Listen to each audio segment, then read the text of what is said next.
excited to have you here, Sumit, on the very first episode of Beyond Business, where we are talking about the stories of business owners and entrepreneurs who are creating something beyond business. Timus resonates with the name called innovation. Can you tell us something more about how it all started? First of all, Parul, thank you for having me here. It's absolutely a pleasure to be here. You've been one of entrepreneurs I have always looked up to and admired, and to be with you on your first podcast gives me immense joy from inside. There's a lot of tickle inside because I'm so happy to be here. Coming back to what you asked me about Timus, Timus is more of a passion. It's a journey which started in my college days.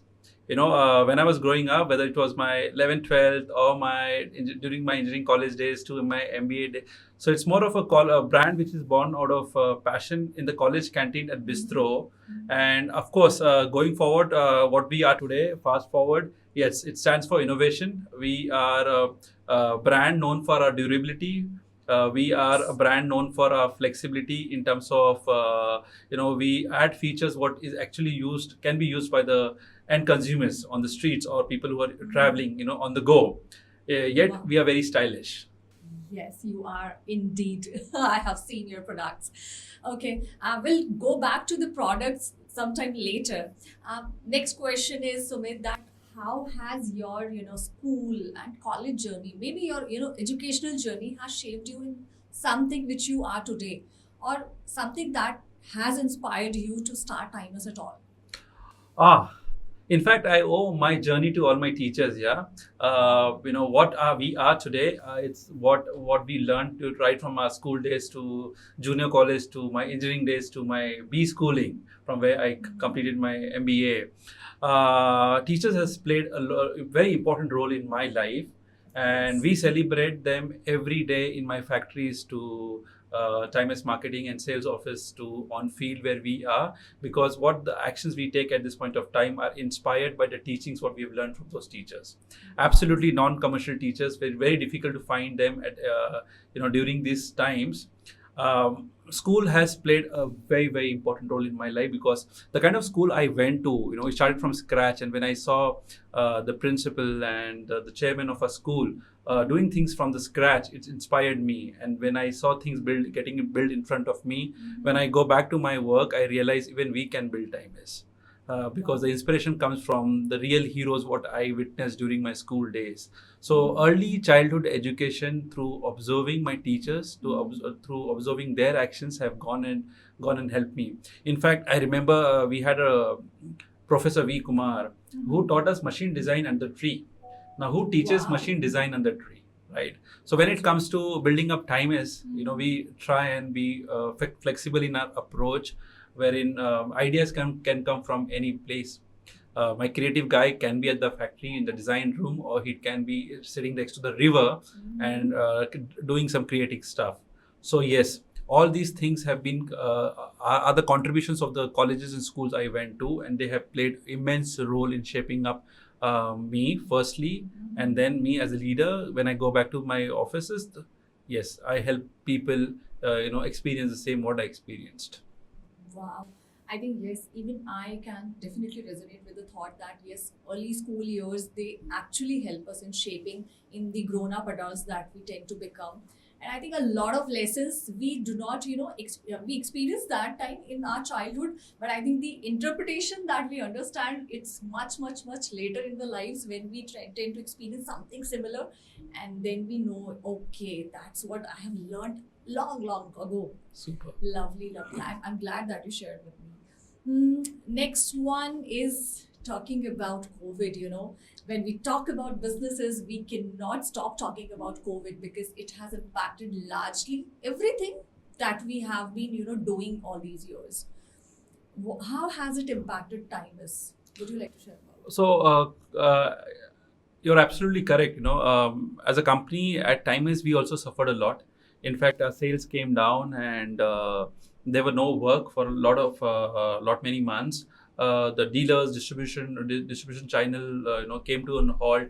People were not buying luggages because people were not traveling. it? You're right. Right. So our warehouses were filled with all the bags we had, whether it was trolleys, suitcases, backpack, and there was a point of time we had to dilute the all this bag at a very lower cost to meet our ends meet. At a we had to dilute the products at a very lower cost, which was complete Right. loss to us. So 2 years it took us to recover from the COVID, because luggage industry, it's a secondary industry, right?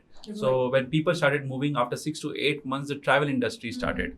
When the lockdowns and everything was lifted, people Yeah. started traveling in their own cars, where it did not matter to them, whether the bag was torn, it was not a stylish backpack or Yeah. something that sort of, they carried whatever they had, they got it done from a local store. Maybe the small wear and tear repairs was done, and they used it for quite some time, because people were just financially out of their own problems. Right. And luggage is not a necessity, but it's only when people started traveling by the aircrafts, and when people started seeing their luggages and stuff like that, and that's how the luggage industry again started Yeah.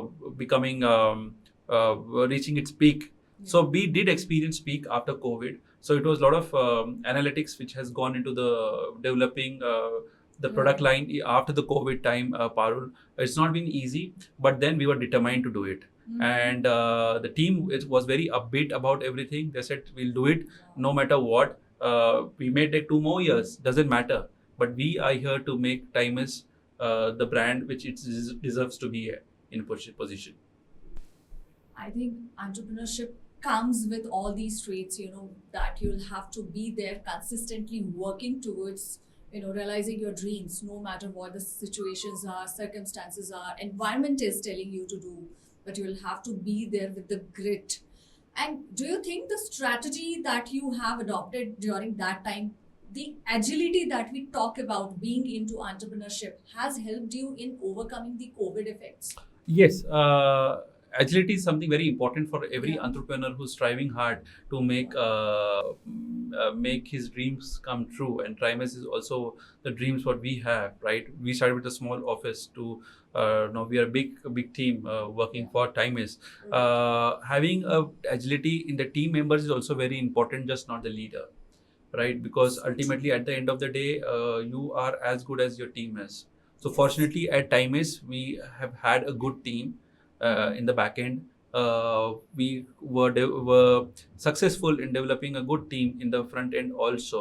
So both the teams put together, we could overcome the challenges what we Yeah. faced.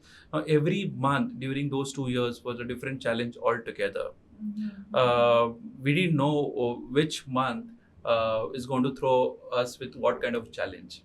So we had to take month by month, and eventually we came out of it. Yes, but we came up with products which we never did, and which we thought we'll never do also.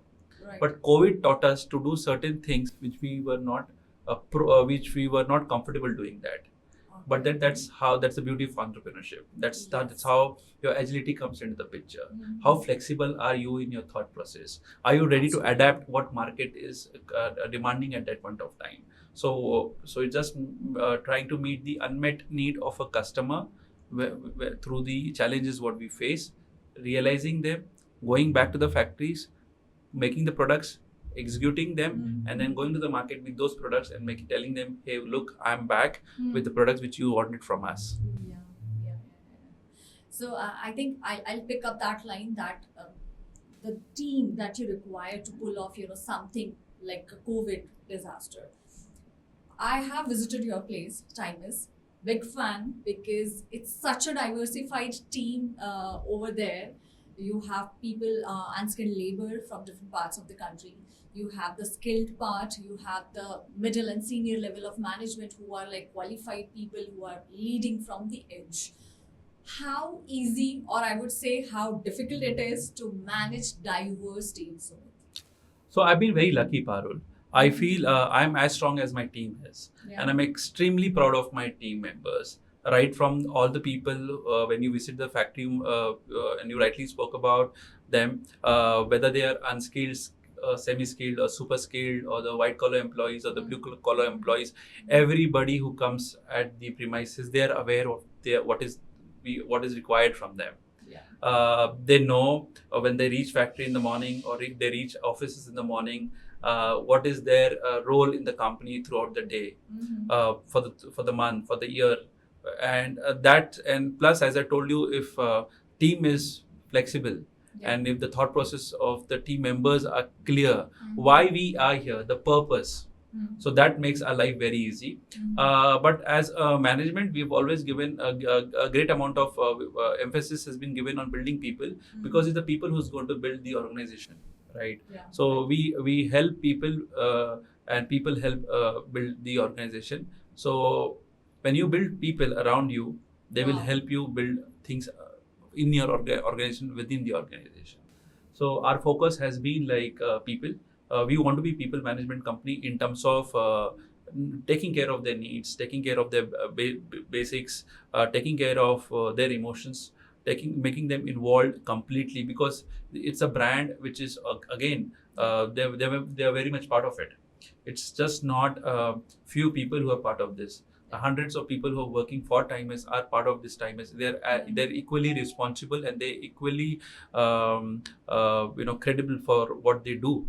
So it is their own product, it is their own company, it is own their brand, and this is the feeling what we want to give them.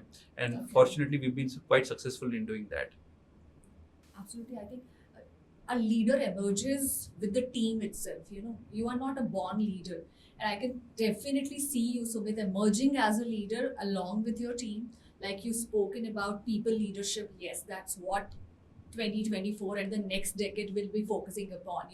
As a leadership coach, I understand that this is the era where we need to focus on building people around us. When you build people, the organizations are built and the products are built.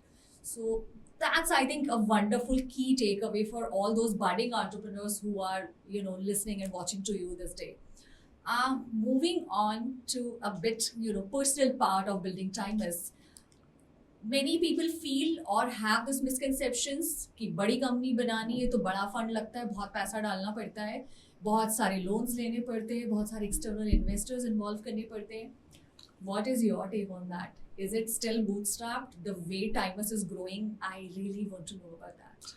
Yeah, so we are a bootstrap at this point of time, but yes, we have taken a lot of help from our banking partners. We've borrowed a lot of money from the banks, because we could borrow money from the banks, and at one point of time we'll be getting onto the investor board also. Okay. So maybe we'll be looking for a PE investor coming in times to come, Wow. to invest in the company. But until now, at least till 2024, we are 100% bootstrap, self-managed, self-funded through the banking partners, of course. And when we feel it's the right time to bring in the investor inside the company or on the boards, we, as I told you, we are very flexible in our approach. We are very flexible in our thought process, and we will not shy away from that, and we will bring the suitable investor in the company who understands the company goals, vision, where we want to be. As you know, that Timus is not into masses. We are into very niche kind of products. Our products are very premium. We make products for the upper middle premium segment. That's the positioning what we are having in mind at this point of time. So, when it comes to cheap products, Timus is not going to be into that. We are very clear in our thought process. Okay. So once the platform is ready for the investors to come in, we would not shy away from that. But at the same time, at this point of time, we remain to be a bootstrap. Okay, wonderful. Yeah. Thanks for sharing that. And while you're talking about product positioning, brand positioning, I would come to that part that it's highly competitive industry, the luggage one. So how are you coping up with that competition, and what is that strong competitive edge that you want to focus as the CEO of the company? So, Parul, competition is going to be there always, no matter in what field you are. Of course. In fact, the competition brings best out of you, Wow. right? And it's good there's a lot of competition, because with competition, every day you want to go sharpen your own skills and do better what you've done in yesterday, right? And you want to be better today and for tomorrow. Right. Today you sharpen yourself so that you can be a better leader, better manager. If 50% at your workplace, so that you can really compete with the environment around you. So having a competition is always an advantage. It's never a disadvantage. Competition also means there's a lot of scope in the market. Yeah. Because there is scope in the market, there is going to be a competition. This is part one. Part two, now people fight on pricing and the other aspect of business to penetrate, right? So Timus is not into a rat race where we want to sell cheap products and acquire market share by virtue of low pricing, right? We want to give people very good product with good features so that they get benefited from it, and charge them reasonably well. We don't want to be an expensive brand, but we want to be very competitive in terms of pricing. So what I mean here, when anybody is buying a Timus product or using a Timus product, I can assure you, Parul, he has bought a product which is actually value for money. The value for money does not mean very expensive or very low also, right? So that is how we are trying to create a space for ourselves in the market. Competition will always be there. India itself is such a big, diverse country that even 4 to 5 more brands can have equal room to come and fit in, right? So we're not worried about that. What worries me is if I'm not better than my past. If I'm better today and I'm confident enough to work with my team into tomorrow, I'm not worried about the competition, right? In fact, we are blessed to have competition around to see the big boys. I would not name anyone, but I see the big boys of the industry, how they're competing today. And there's a price war going on in luggage. But yes, at Timus, we don't want to get into the price war. We want to offer something to the customer which is not being offered at that particular price point. Yeah. Either those products are available in the market with the features and the benefits, they are 3 to 4 times overpriced, or they are not available in the market at that kind of price. So at Timus, we want to make products available to these people through our competition at a price what the end customer deserves it to be. And that's how we are getting to competition, Parul. So there's a small space which we are trying to create for ourselves in terms of positioning, and that is where Timus would see it's a mid-level premium positioning what we're looking at. Okay, wonderful. I think that was a key takeaway from this particular part of the conversation, that competition rahega or rehna chahiye. It's good for your growth. Absolutely. The only thing is that are you better than your yesterday or not? That's what you should focus upon. Yeah. Lovely insight I'm getting here. Moving on, Sumit, we see Timus as a brand, and when you call something a brand, you can relate its visibility everywhere. Aggressively, you guys are working for promotions and visibility, brand creation, and everything. For building a sustainable business, how important it is, for all those business owners who are listening to you right now. I would like them to understand. So for any entrepreneur for that matter, and that's how it is for Timus also, visibility plays a very, very important role. When you are visible, people are going to see you. And when people are going to watch you, people will think of you. Now, being visible does not make you qualify that people are going to buy your products or going to use the services what you're offering them.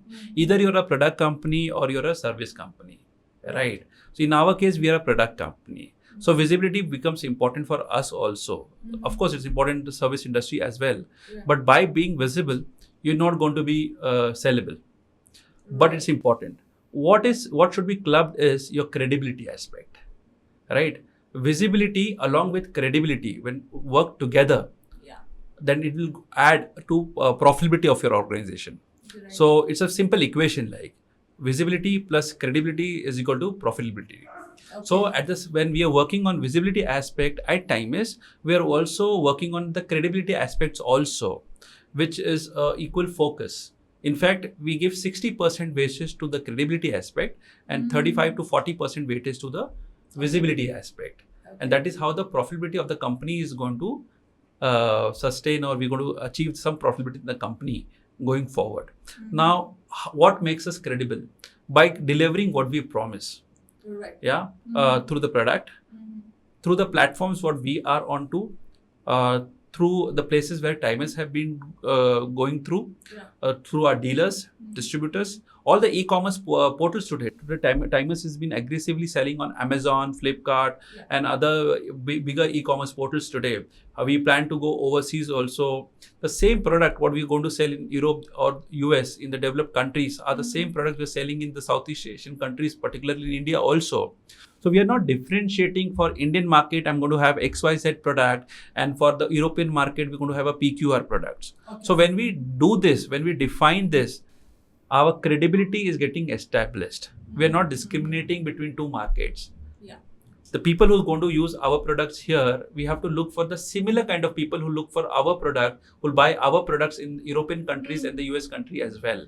Right. So those are the people who are going to use. So these products are made for the global travelers. Wow. They're not for local travelers, right? We have emerged on that platform where we can, today I can sit and talk to you, where we can actually say, we are prepared to go globally also. Wow. So visibility is very, very important, Parul, but then if it is not backed with your credibility, right, it may backfire also. So visibility in one pot, credibility in another pot, both of them mixed together is going to add value to your company. Right. I think Timus is balancing it like perfectly this time. Moving on, Sumit, Timus is going to become a global company, as just you stated about it.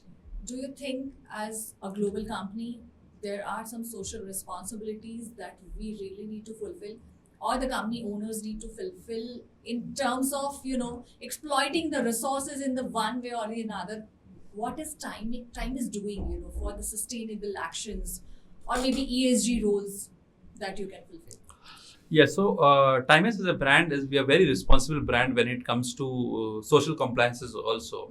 Like when you visit our factory, you see how beautifully we manage our social compliances and stuff like that.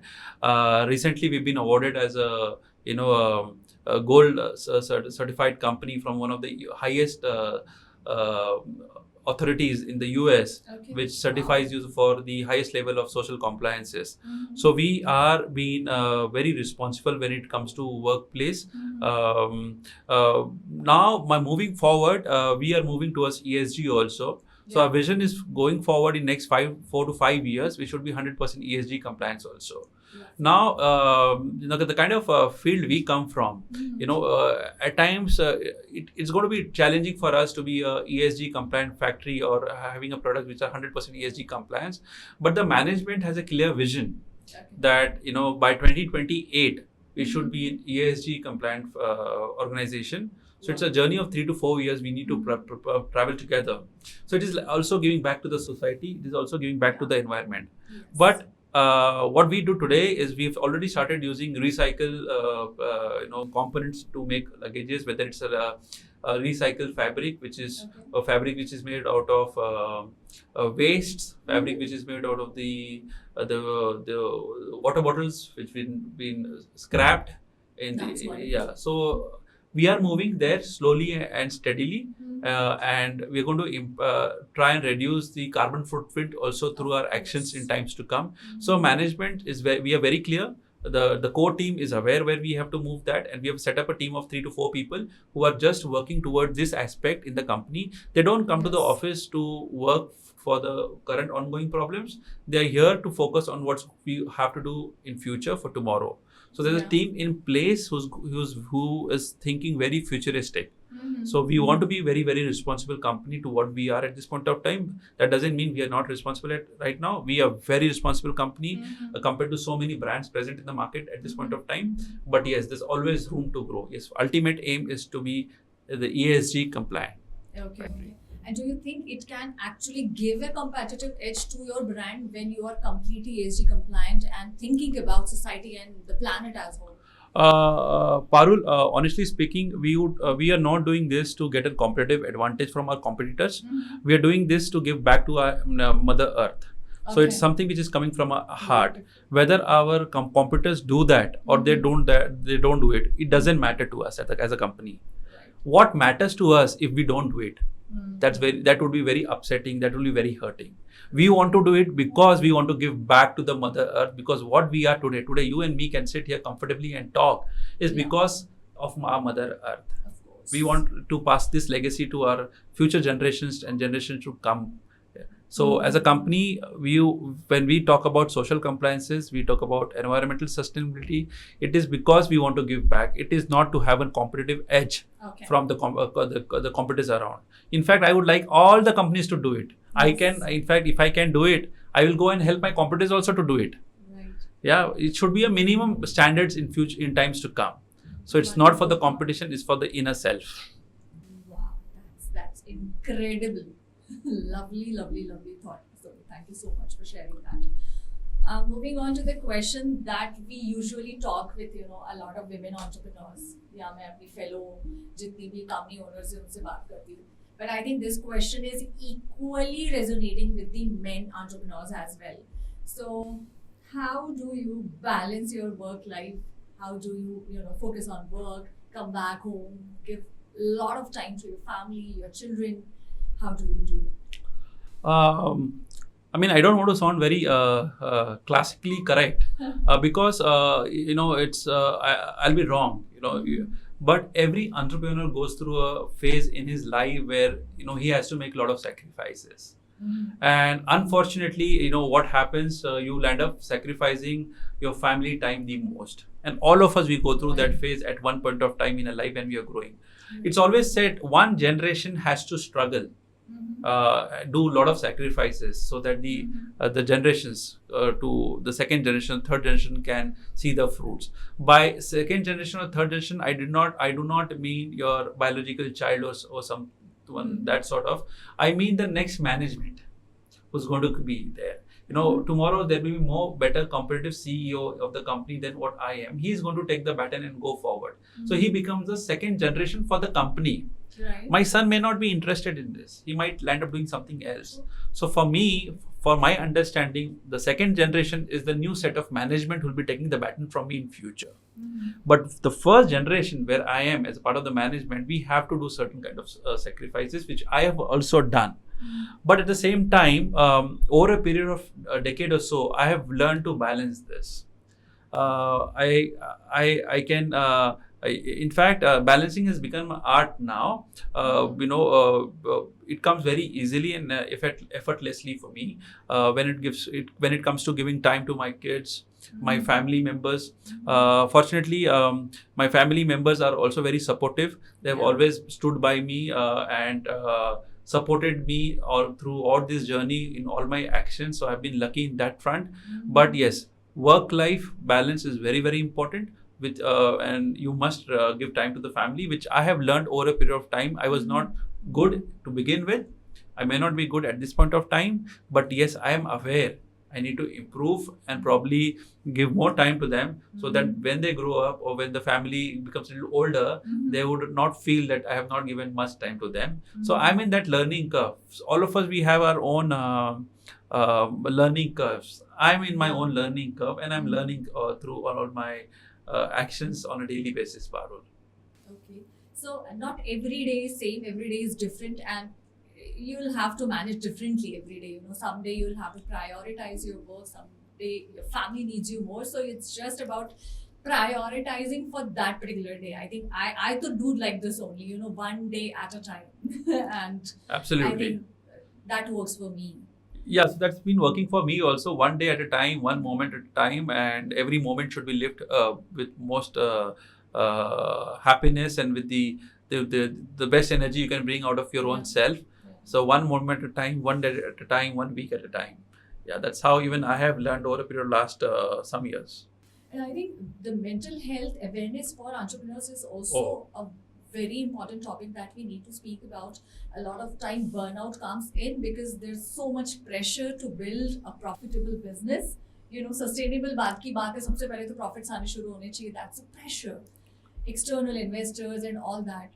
How do you think that, is it a less talked topic for entrepreneurs, business owners? Do you think as a company owner, you need to, highlight this topic and talk more about it to bring awareness?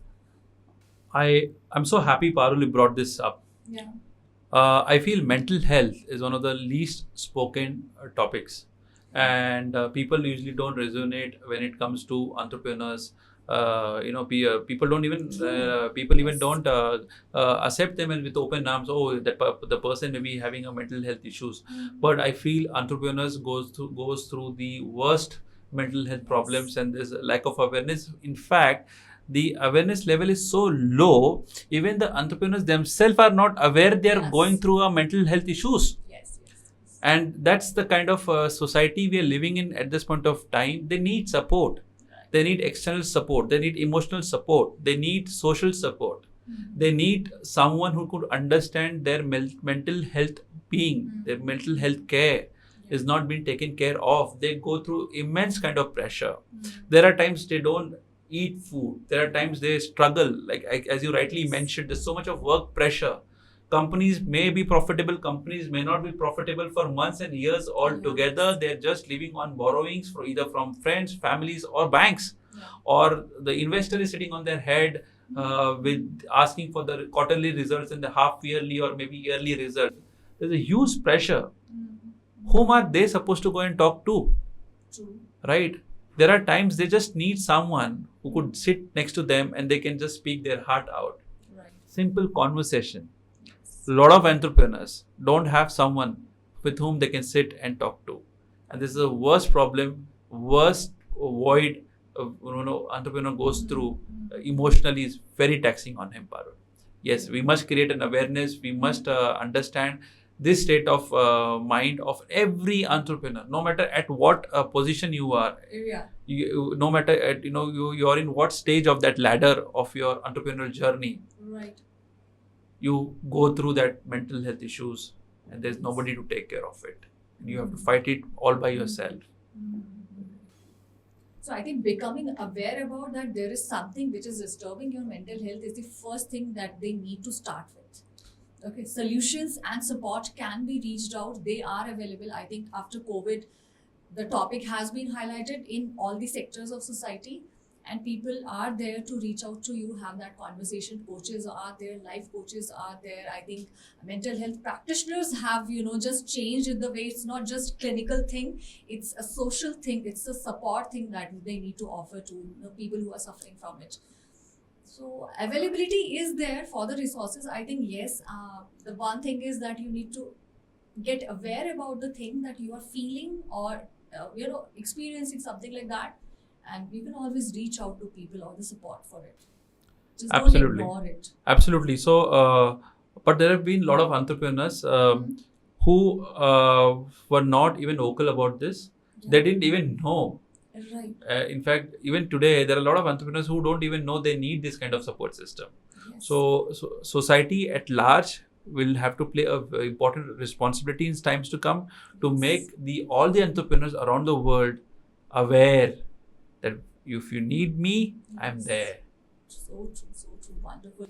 I think I'm sure you must be there for all of your friends. Absolutely. Always, because I know you personally and you are such a support system for all of us. Thank you so much, Sumit. Pleasure, Parul. And thanks for bringing up this question. Very, very important question. In fact, I feel this is the best part of our conversation, bringing up this, and we can help even single entrepreneur who's going through the mental health issue through this conversation of ours. I feel we would have done a job. Wonderful. Thank you so much for being there and talking about it so freely to all of us. Moving on to the end of the conversation, Sumit, which I really don't want to, but we'll have to, close it properly. And the last question that I want to ask you about, how do you see Timus in the next 5 years, 10 years? What are your plans? So the plan is very simple. The plan is to be there in the top 2, top 3 brands, preferred brands. Plan is to win. Okay. Yeah, the plan is to be successful.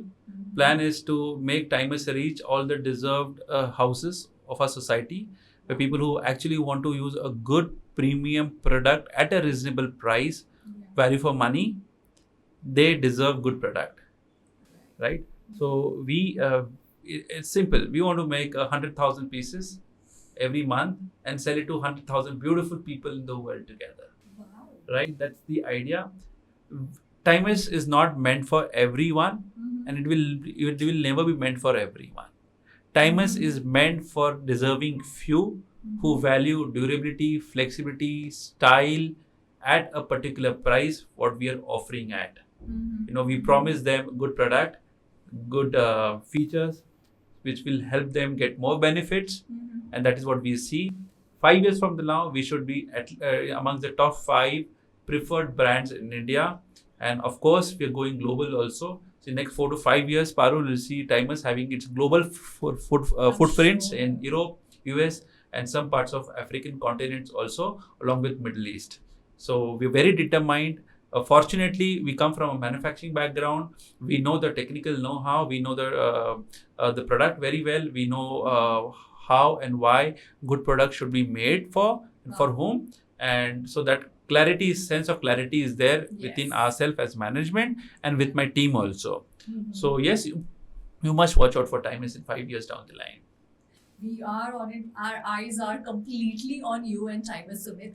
And I think, yes, the way Timus is growing, because you guys are people-centered, user-centered, what your customer needs, I think the whole focus and clarity, the way you are strategizing, you and your team, and, carrying on that vision from top to bottom line of the management, I think that's really, really important, because you as a leader will always have a vision for your brand and company. But what about the people you are hiring from external sources, Making them believe into your vision is the leader's most difficult job. I think you are doing it like really nicely. So thank you so much, Sumit, for being so vocal about, each and every part of your life, the personal, the professional, and the way you are running and building Timus. All the very best to you, and thank you so much for joining us on the very first podcast. I think a lot of people must be listening to you and watching you and getting inspired by you, because you are creating something beyond business. Thank you so much, Parul. It's been wonderful here having a good conversation. Good conversations has always inspired me, and getting into a conversation with you has really given me a lot of insights into this. You thought of me. You invited me for your very first podcast. It means a lot to me and for my team also at Timus, because you've been a integral part of Timus journey as well, like you.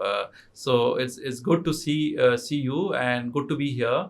And I'm so glad that you are also a very, very important part of our journey through your contribution, what you do with us in our organization, Parul. Thanks. Thank you, Sumit. Thank you so Thanks. much. Thank you. Thanks.